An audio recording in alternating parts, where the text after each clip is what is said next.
Құрметті оқырмандар, сіздердің назарларыңызға қазақ әдебиетінің әр сұңқары атты кітап көрмесін ұсынамыз.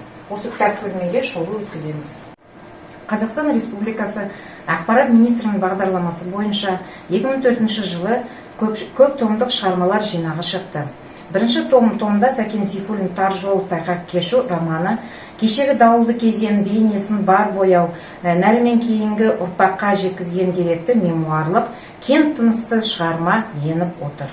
Көп томдық шығармалар жинағының екінші томы Сәкен Сейфуллиннің бұл томына қаламгердің лирикалық туындылары топтастырған, оның өлеңдер хронологиялық тәртіппен жүйеленіп берілген.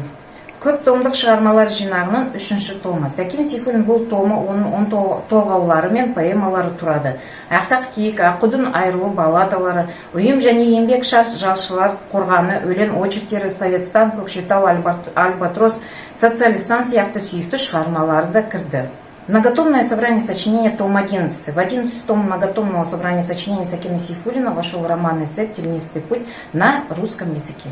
Аққудың айрылуы 2003 жылы шыққан кітапқа Сәкен Сейфуллиннің көпшілік оқырманға ежелден белгілі өлеңдерімен Көкшетау поэмасы, Қыр балалары, Бандыны қуған Хамит, Омар атты әңгімелері, Жер қазғандар повесі енгізілді.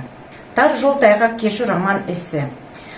Қазақтың 100 романы сериясы бойынша 2009 жылы басылып шықты. Шығармада 16-19 жылдардың оқиғалары қамтылды.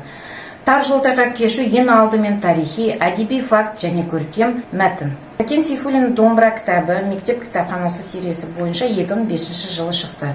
Бұл кітапқа ақын әр жылдары алуан тақырыпқа жазған таңдаулы өлеңдері мен лирикалық туындылары және Көкшетау, Аққудың айрылуы атты тамаша дастандары енген. Жұлдыздар отбасы аңыз адам.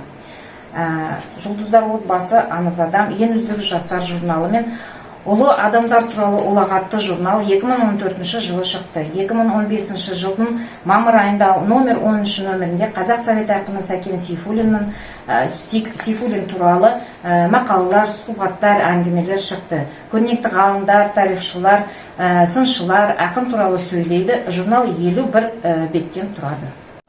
Хамид в погоне за бандитов. В 1971 году вышла эта книга.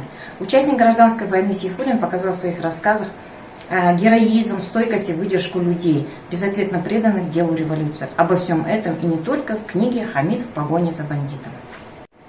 Историко-мемуарный роман и рассказ «Тернистый путь», переведенный с казахского языка, выпущенный в 2011 году.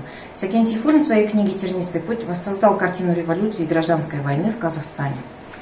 Избранная. Автор Сәкен Сейфуллин, перевод с казахского, 1984 год.